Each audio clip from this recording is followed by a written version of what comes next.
সন্ধ্যা হতে না হতেই ছেলে বায়না ধরল নাস্তা চাই। তো কি বানাবো ভেবে নিয়ে বার করলাম, চলো আজকে একটু পিৎজা বানাই। তো এমনিতেই ঘরে একটু সুজি, একটু টক দই আর ডিম ছিল, তো ওটা দিয়েই আমি পিৎজা বানিয়ে ফেললাম। দেখুন তো কেমন হয়েছে, রেসিপিটা দিলাম। তো এখানে পিৎজা বানানোর জন্য আমি 1 বাটি সুজি নিয়েছি আর 2 চামচ টক দই নিয়েছি। এবার ভালো করে মিশিয়ে নিয়েছি একটু জল দিয়ে। আমি 10 মিনিট মতো ভিজিয়ে রেখেছিলাম। 10 মিনিট ভিজিয়ে রাখার পর একটু লবণ,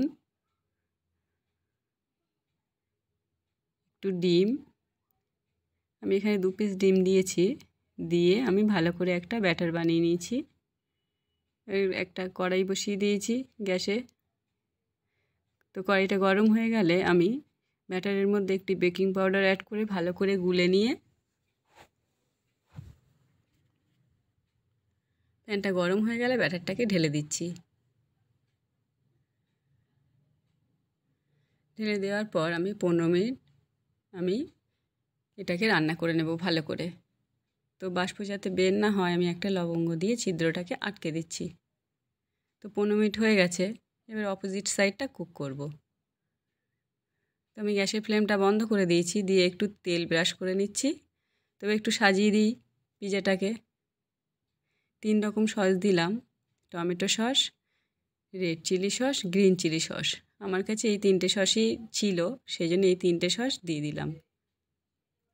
আর একটু সবজি অ্যাড করছি, পাতলা পাতলা করে কেটে সবজিগুলো সাজিয়ে দিচ্ছি।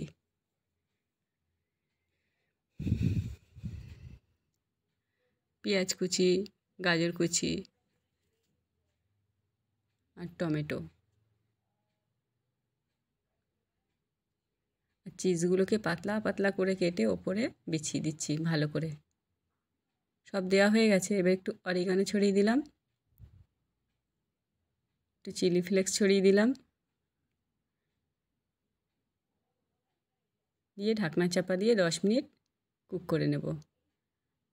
তো রান্না করার আগে, নামানোর আগে একটু টুথপিক দিয়ে চেক করে নিচ্ছি। তো ওরা তো দেখে খুব খুশি হয়ে গেছে যে মা দেখতে তো এত সুন্দর লাগছে, তাহলে খেতেও সুন্দর লাগবে। ছেলেকে খেতে দিলাম, বলছে মা খুব সুন্দর হয়েছে। তো এইভাবে ঘরে থাকা সামান্য কিছু জিনিস দিয়েই পিৎজা বানিয়ে ট্রাই করে দেখতে পারেন, কেমন বেশ ভালোই হবে। আশা করছি ভালো থাকবেন, সুস্থ থাকবেন। তো আজকের মতোই এইটুকুই।